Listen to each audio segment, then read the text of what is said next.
Hey everyone, welcome to Gok's channel. Today I'll show you how to completely remove Valorant from your PC. First, ensure all Valorant tabs are closed, including Vanguard. Next, click to find the game's file location.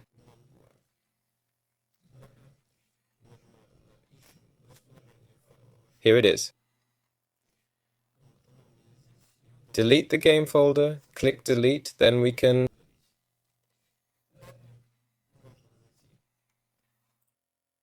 go to start, type add or remove programs, search for Valor and uninstall it.